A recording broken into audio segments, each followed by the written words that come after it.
en 1975. Tom Jones est monté sur scène à Las Vegas, vêtu d'un nouveau costume audacieux et présentant une chanson que personne n'avait jamais entendue auparavant. Mais au lieu des applaudissements nourris auxquels il était habitué, une chose inimaginable s'est produite. La foule s'est retournée contre lui. Des huées résonnent dans la salle d'exposition.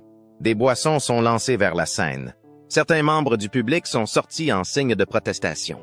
Le chaos s'est aggravé si rapidement que la sécurité a dû intervenir et escorter Tom tandis que des chants « Rentrez chez vous » retentissaient derrière lui. Dévasté par l'humiliation, Tom Jones disparaît des projecteurs. Il ne se produira plus pendant 6 longs mois. Mais le véritable déchirement, c'est que les réactions négatives n'ont rien à voir avec sa musique. Sous la surface, quelque chose de bien plus sombre se préparait. Quelque chose qu'il a gardé caché pendant 48 ans. Tom Jones est né le 7 juin 1940 dans le modeste village de Treforest, près de Pontypridd, dans le sud du pays de Galles. Son père, mineur de fonde, passe ses journées sous terre, tandis que sa mère s'occupe de la famille à la maison. La vie est dure, mais la petite communauté est soudée et la musique coule dans ses veines. Dès son plus jeune âge, Tom avait une voix qui portait l'âme de son peuple. Son père avait imaginé qu'il suivrait le chemin familial vers les mines, mais le destin en a voulu autrement. À l'âge de 12 ans, Tom a été frappé par une maladie qui a changé sa vie, la tuberculose. La maladie l'a cloué au lit pendant près de 2 ans, le coupant du monde extérieur et le privant d'une enfance normale. Il dira plus tard que c'est la période la plus sombre de sa vie. Mais dans l'isolement de cette petite chambre, quelque chose de puissant a commencé à grandir, un amour profond et brûlant pour la musique qui secouerait un jour le monde. Leur son l'a séduit.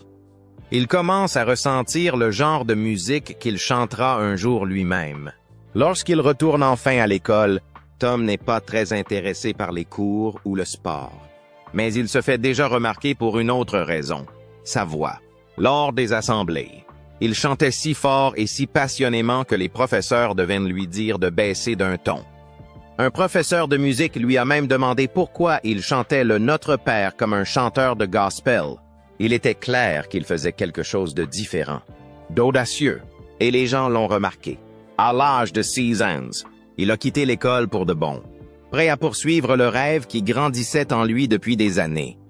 Tom Jones a épousé son amour de lycée, Linda Trenchard, Anne Mars, 1957, alors qu'ils n'avaient que 16 ans et qu'ils attendaient déjà leur fils, Mark. Mais leur histoire d'amour a commencé bien avant. Tom a rencontré Linda alors qu'il n'avait que 8 ans, et il a tout de suite été séduit. Il l'a poursuivie pendant des années jusqu'à ce qu'elle accepte enfin de sortir avec lui à l'âge de 15 ans. Leur mariage a duré près de 6 décennies, jusqu'à la mort de Linda en 2016. Elle avait 75 ans et avait lutté 3 fois contre le cancer. Malgré tout, ils sont restés ensemble. Pourtant, Tom n'a pas caché qu'il avait été infidèle pendant son ascension vers la célébrité. Au sommet de sa carrière, il a admis avoir couché avec des centaines de femmes chaque année pendant ses tournées. Dans une interview, il a déclaré que ces liaisons n'avaient jamais été évoquées. Linda ne l'a jamais confronté. Elle aime être mariée avec moi, et j'aime être marié avec elle, a-t-il déclaré. Le parcours de Tom dans la musique a commencé en 1963, lorsqu'il est devenu le chanteur principal d'un groupe de musique galloise appelé Tommy Scott and the Senators. Il a reçu cette offre après le départ du chanteur original du groupe, qui avait besoin de quelqu'un de nouveau. Un bassiste s'est souvenu que Tom se produisait dans un pub local et l'a invité à se joindre à lui. Tom accepte pour quelques livres et de la bière. Ils ont commencé modestement, en jouant dans des lieux populaires du sud du pays de Galles. Au début, ils sont gérés par 2 locaux et travaillent même avec le célèbre producteur Joe Meek. Mais les choses ne décollent pas. Ils rentrent au pays de Galles déçus. C'est alors que survient le tournant. Un manager du nom de Gordon Mills, également originaire du sud du pays de Galles, a vu Tom se produire un soir dans un club et a immédiatement perçu son potentiel. Il emmène Tom à Londres et lui donne un nouveau nom, Tom Jones, inspiré du film à succès du même nom. Le groupe fait également peau neuve et change de nom, passant des Senators aux Playboys, puis aux Squire. Vernon Hopkins, le bassiste qui a fait venir Tom, est resté proche de lui pendant des années jusqu'à ce qu'il se brouille en 1969 et que Mills renvoie Hopkins. Les premières années à Londres sont difficiles. Tom et le groupe vivent dans un appartement délabré de Notting Hill, entassés les uns sur les autres, avec à peine assez d'argent pour manger. À un moment donné, ils ont élaboré un plan désespéré pour se procurer de la nourriture. Ils ont trouvé un restaurant avec une fenêtre de salle de bain assez grande pour s'échapper. Ils mangeaient, se faufilaient par l'arrière et s'enfuyaient. Les choses ont tellement mal tourné que Tom a même envisagé d'y mettre fin. Mais il a tenu bon. Des années plus tard, il vaut plus de 250 millions de dollars. Mais à l'époque, la lutte était réelle et elle l'a façonné. En 2017, Tom a évoqué une autre partie de son début de carrière qui n'avait pas été rendue publique auparavant.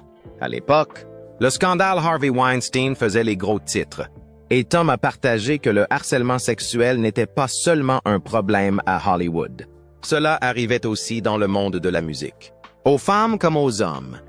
Lors d'une interview, il a admis que quelqu'un avait tenté quelque chose avec lui au début de sa carrière. Ce n'était pas grave, a-t-il dit, mais quelqu'un a essayé de tirer. Et j'ai dit non, merci. Il n'a pas donné de nom, mais son ancien coéquipier Vernon a décrit un moment troublant avec le producteur Joe Meek. Selon Vernon, Tom est sorti en courant de chez Meek en criant qu'il avait été tripoté. Tom a déclaré plus tard qu'il s'était senti très mal, mais qu'il s'était éloigné et qu'il avait évité cette personne par la suite.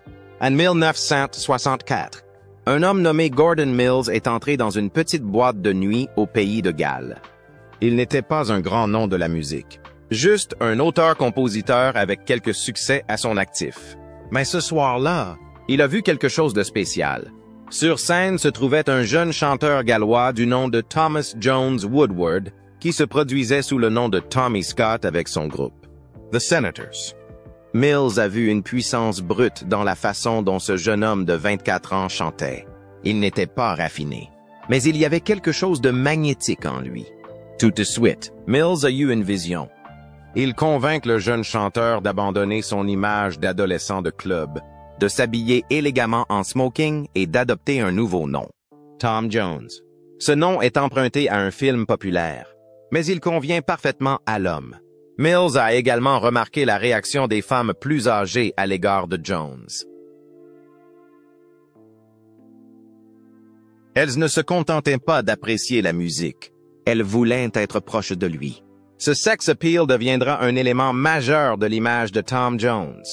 Peu après, Mills lui fait signer un contrat avec Decca Records. Le premier single de Jones, Chills and Fever, sort en août 1964, ce qui aurait dû être un grand moment. Mais ce n'est pas le cas. L'enregistrement s'est déroulé dans le désordre. Le producteur original, Joe Meek, a réalisé des versions qui n'ont jamais été publiées. Lorsque Jones a finalement enregistré la version officielle, le label a fait appel à des musiciens de studio pour corriger ce qu'il estimait que le groupe ne pouvait pas faire. Le morceau final était bruyant et plein d'énergie, mais il n'avait pas d'impact. Les critiques l'ont qualifié de trop poli. Pire encore, le single n'a pas été classé du tout. Pendant un moment, on a cru que Tom Jones allait disparaître avant même d'avoir commencé. Mais c'est alors qu'est arrivé It's Not Unusual. Ce deuxième single a tout changé. La chanson, écrite par Mills et Les Reed, ne lui était pas destinée à l'origine. Elle a été proposée à Sandy Shaw, une star montante à l'époque. Mais elle a cru au talent de Jones et lui a donné la chance de l'enregistrer à sa place. C'était une chanson audacieuse et accrocheuse. La BBC a refusé de la diffuser. Elle trouvait que Jones sonnait trop sexy. Mais une station de radio pirate, Radio Caroline, l'a diffusée sans interruption. Cette exposition risquée a fonctionné. La chanson explose. En mars 1965, un mois seulement après sa sortie, It's Not Unusual est numéro 1 au Royaume-Uni. Lorsqu'elle atteint les États-Unis en avril, elle se hisse à la 10e place du Billboard. Soudain, Tom Jones n'est plus seulement un chanteur gallois en smoking. Il est devenu une sensation mondiale. profitant de la vague. Mills le ramène rapidement en studio. Ils sortent son premier album, Along Came Jones, en juin 1965, qui mêle des reprises à son grand succès et atteint la 11 et place au Royaume-Uni. Son single suivante, Once Upon a Time, n'a pas eu autant de succès. Il a atteint le 32 rang, mais il a permis à son nom de rester dans l'air du temps. Puis vient With These Hands, une tendre reprise d'une vieille ballade. Elle n'est pas non plus entrée dans le top 10, mais elle s'est mieux comportée et a montré l'étendue de son talent de chanteur. En 1965, on a demandé à Tom Jones d'enregistrer la chanson What's New Pussycat pour un film avec Peter Sellers et Woody Allen. Au début, il ne veut pas le faire. Il pensait que la chanson était étrange et ne correspondait pas vraiment à son style. Jones voulait chanter de la musique soul comme Wilson Pickett ou Otis Redding, pas une chanson pop excentrique. Il a même dit « Bon sang, pourquoi veulent-ils que je chante cette chanson ?» Mais Burt Bacharach, le célèbre compositeur, voulait vraiment que Jones la chante. Il lui a dit « J'ai besoin d'une grande voix pour cette chanson folle. C'est un film fou et j'ai besoin d'une voix d'autorité. » Finalement, Jones a accepté. Lorsqu'il l'a enregistré, il a donné tout ce qu'il avait. Sa voix puissante a transformé cette petite chanson étrange en un énorme succès. Elle a atteint la 3e place du Billboard et y est restée pendant 12 semaines. Les gens l'ont adorée et elle est devenue l'une de ses chansons fétiches. La même année, Jones a eu une autre grande opportunité. On lui demande de chanter le thème du nouveau film de James Bond, Thunderball. Au départ, cela ne devait pas se passer ainsi. Les producteurs avaient déjà choisi une autre chanson intitulée Mr. Kiss Kiss, Bang Bang, et 2 chanteurs l'avaient enregistrée. Mais le studio a insisté pour que la chanson contienne le mot Thunderball, et ils ont donc dû en écrire une nouvelle rapidement. Jones l'a enregistré sous pression et, lors de la dernière prise, il a chanté une longue note aiguë avec tant de force qu'il a failli s'évanouir. J'ai fermé les yeux et j'ai tenu les notes si longtemps. Quand je les ai ouverts, la pièce tournait, a-t-il dit plus tard. La chanson devient un autre succès et, avec What's New Pussycat, and It's Not Unusual, elle l'aide à se démarquer de l'invasion britannique. Alors que de nombreux groupes britanniques deviennent populaires en Amérique, la voix forte et profonde de Jones lui donne une place unique dans la foule. En 1966, sa notoriété croissante lui a permis de remporter une grande victoire. Il a reçu le Grammy Award du meilleur nouvel artiste. C'était une grande affaire. Cela signifiait qu'il n'était pas juste un autre chanteur pop qui suivait une tendance. Il avait un vrai talent, et maintenant, il est également reconnu aux États-Unis. À cette époque, Jones a prouvé qu'il pouvait maîtriser de nombreux styles, de la pop au thème de film en passant par le rhythm and blues. Son manager, Gordon Mills, voulait qu'il soit plus qu'une star clinquante. Il planifiait à long terme, et le Grammy lui a ouvert encore plus de portes, en particulier aux États-Unis, où Jones allait bientôt commencer à se produire à Las Vegas. Mais son image sexy ne plaît pas à tout le monde. Certaines personnes trouvaient ses spectacles trop sauvages, notamment lorsque des femmes du public jetaient des sous-vêtements sur scène. Son manager savait que si Jones voulait une carrière durable, il devait changer cette image. En 1966, ils ont donc tenté quelque chose de nouveau. Jones a enregistré une chanson country plus douce et émotionnelle intitulée Green. Green grass of home, l'herbe verte de la maison. Cette chanson montre un autre visage de Jones, plus sincère, plus sérieux. Ce fut un grand succès, atteignant la 1re place au Royaume-Uni et lui permettant de revenir dans les hit parades américains. 2 ans plus tard, Il Sort Delilah, une autre chanson dramatique à l'histoire sombre.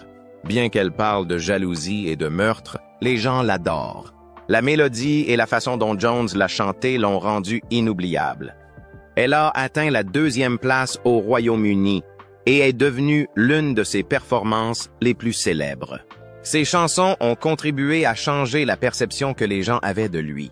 Il n'était plus seulement une coqueluche, il était un véritable artiste, avec une gamme et une profondeur de jeu. Le succès de cette nouvelle image a conduit à des choses encore plus importantes. En 1969, il a eu sa propre émission de télévision intitulée This is Tom Jones. L'émission a duré de 1969 à 1971 et a été diffusée simultanément au Royaume-Uni et aux États-Unis. Elle n'était pas seulement populaire, c'était une grande affaire. Jones n'était pas seulement l'animateur. Ses performances étaient suffisamment bonnes pour qu'il soit nommé pour un Golden Globe. Il était payé 9 millions de dollars par saison, ce qui était pratiquement du jamais vu à l'époque. L'émission est devenue célèbre pour son incroyable liste d'invités. De grands noms comme The Who, Janis Joplin, Cher, Stevie Wonder, Nancy Sinatra, Peter Sellers et Ella Fitzgerald ont tous participé à l'émission. La première saison comportait 15 épisodes remplis de musique et d'énergie, faisant de l'émission quelque chose que les gens n'avaient jamais vu auparavant à la télévision.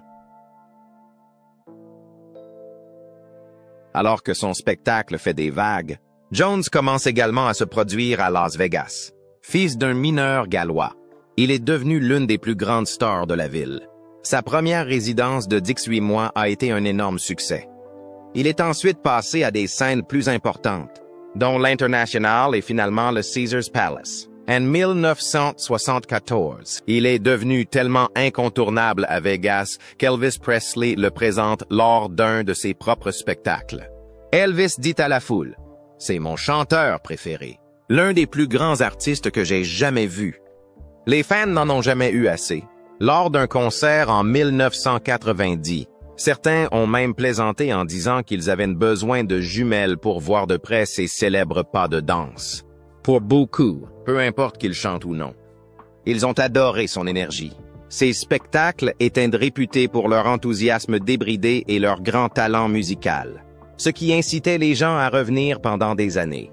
Jones s'est également fait connaître pour quelque chose d'inattendu.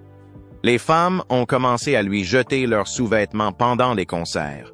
Tout a commencé en 1968 au Copacabana de New York. Il transpirait pendant un concert et des femmes lui ont donné des serviettes pour s'essuyer le visage. Une femme est allée plus loin et lui a tendu ses sous-vêtements.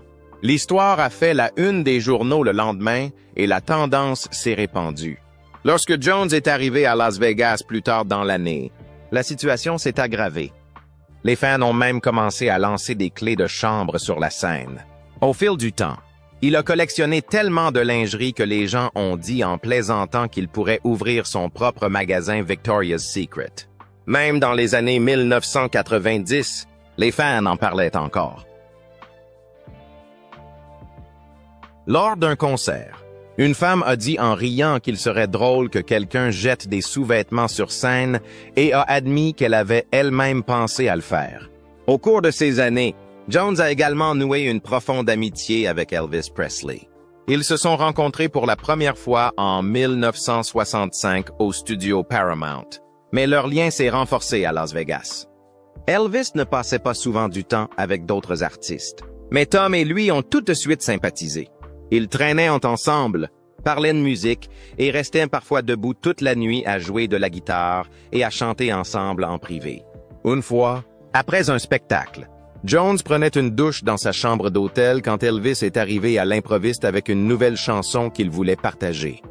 Même la femme d'Elvis, Priscilla, a remarqué à quel point il semblait différent et heureux lorsqu'il était avec Jones. Selon elle, il était clair que Tom comprenait vraiment Elvis sur le plan musical, et cela faisait une grande différence. Mais la musique n'était pas la seule chose qui le préoccupait. En 1970, alors qu'il est au sommet de sa gloire, Jones et Mills lancent leur propre entreprise, M.A.M. Records. Il ne s'agissait pas d'un simple label, et il s'agissait d'une initiative audacieuse dans le domaine de la musique. Leur premier disque est un succès, I Hear You Knocking de Dave Edmund. À partir de là, ils ont signé des stars montantes comme Gilbert O'Sullivan, qui a donné au label son premier grand album en 1971. D'autres succès ont suivi avec des artistes comme Lindsay DePaul et Engelbert Humperdinck. M.A.M. ne s'est pas arrêté à la musique. Ils ont également investi dans des machines à sous et des compagnies aériennes. montrant ainsi que Jones n'était pas seulement un chanteur. C'était aussi un homme d'affaires.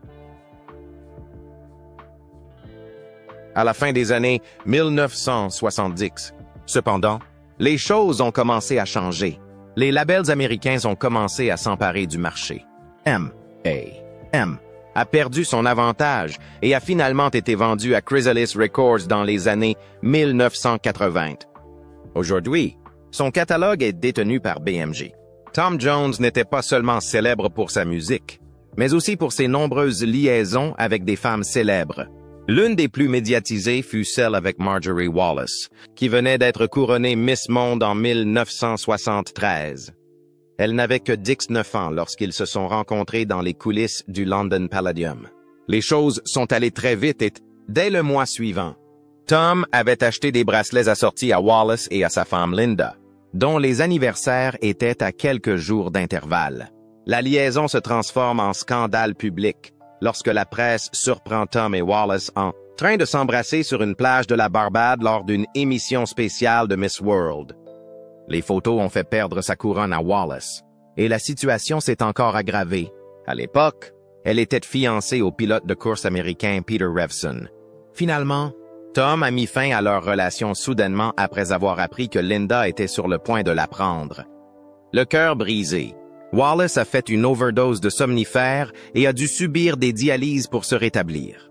Elle a toujours affirmé qu'il ne s'agissait pas d'une tentative de suicide, mais l'expérience l'a profondément ébranlée. Ce qui avait commencé comme un moment de gloire s'était transformé en quelque chose de douloureux et de tragique. Les aventures de Tom n'étaient pas rares. En fait, elles étaient constantes. Au sommet de sa gloire, dans les années 60 et 70, il a admis avoir couché avec environ 250 femmes par an. Il disposait même d'une loge spéciale pour rencontrer ses groupies. Son attaché de presse a déclaré que Tom n'avait jamais été connu pour sa fidélité dès le début. Bien entendu, son mariage en a pâti.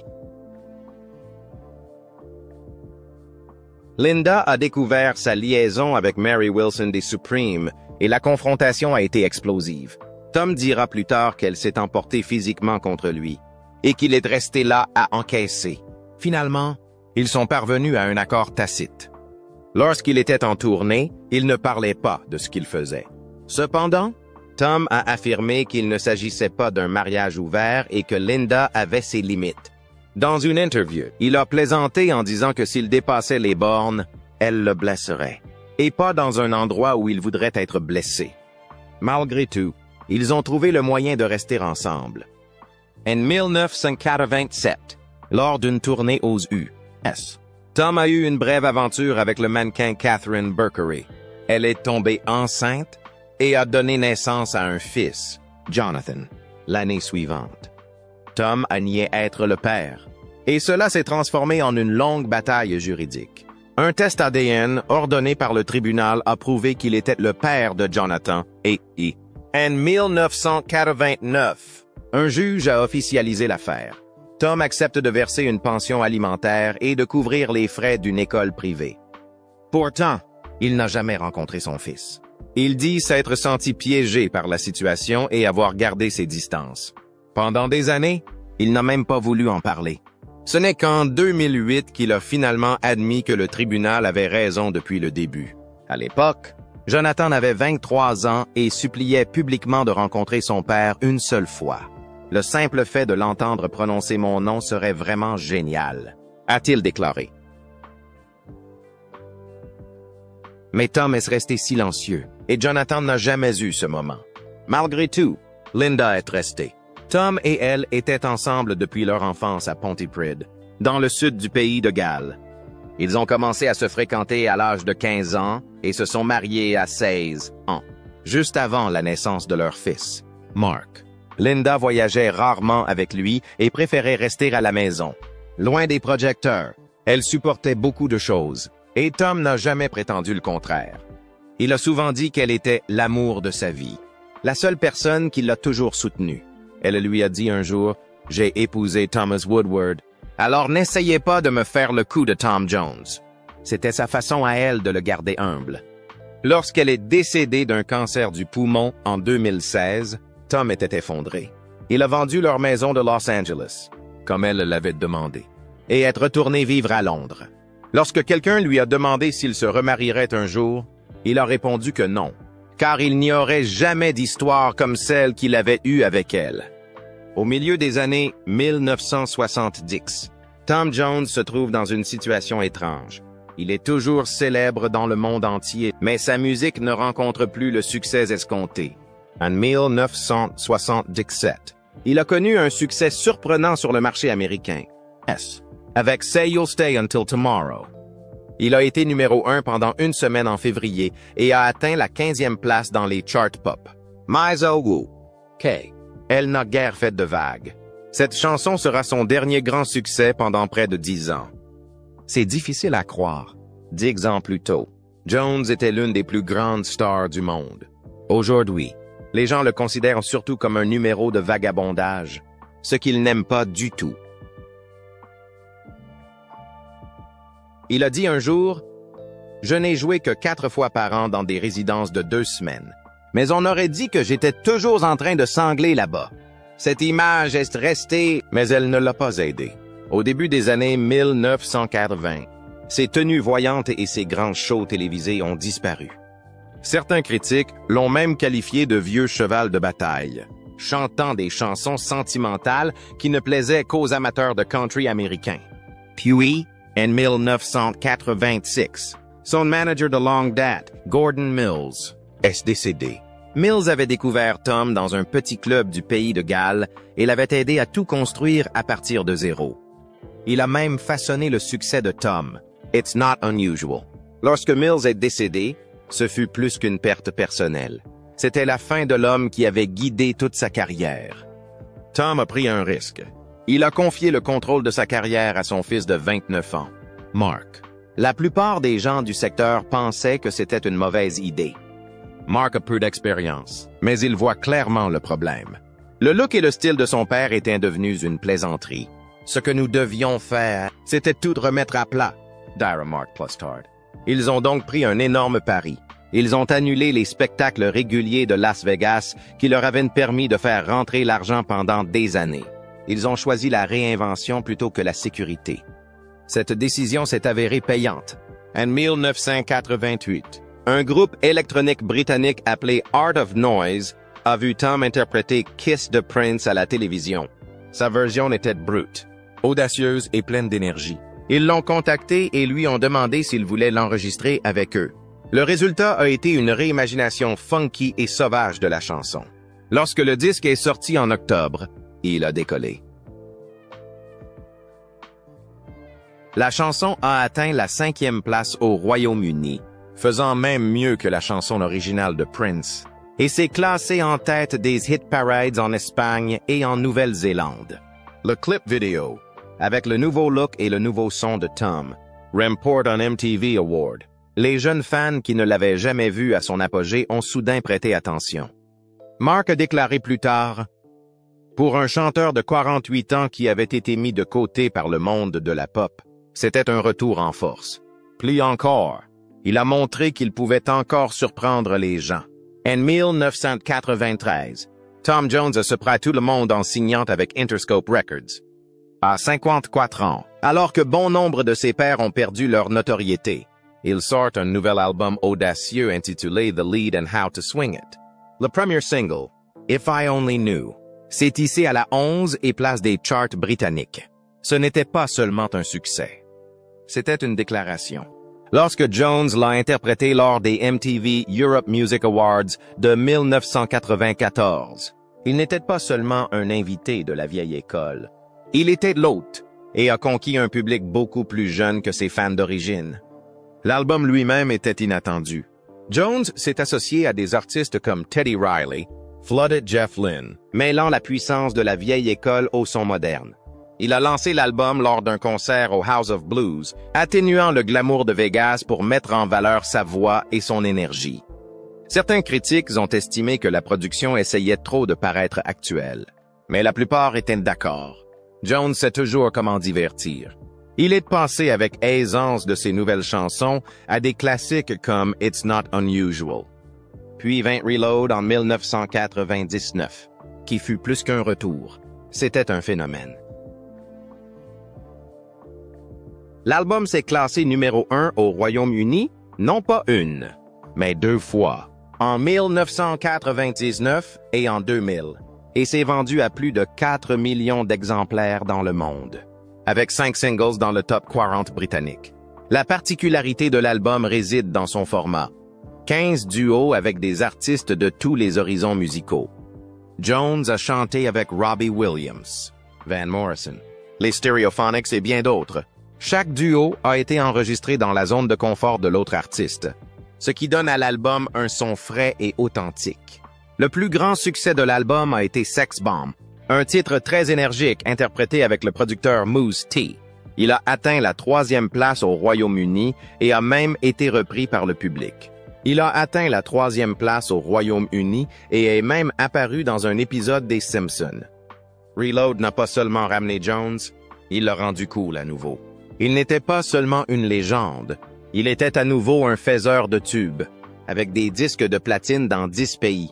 Parallèlement à tout cela, Jones a fait preuve d'humour. En 1996, il a joué son propre rôle dans la comédie de science-fiction sauvage Mars Attacks de Tim Burton. Dans ce film, des extraterrestres attaquent son spectacle et il survit au chaos, allant même jusqu'à piloter un avion pour aider les autres à s'échapper. Le rôle était ludique et exagéré, mais aussi intelligent. Elle s'est moquée de son image la plus vague tout en rappelant à quel point il était emblématique. Entouré de stars comme Jack Nicholson, Glenn Close et Danny DeVito, Jones se démarque et les critiques le remarquent. Même à la soixantaine, Jones n'a pas fini d'évoluer.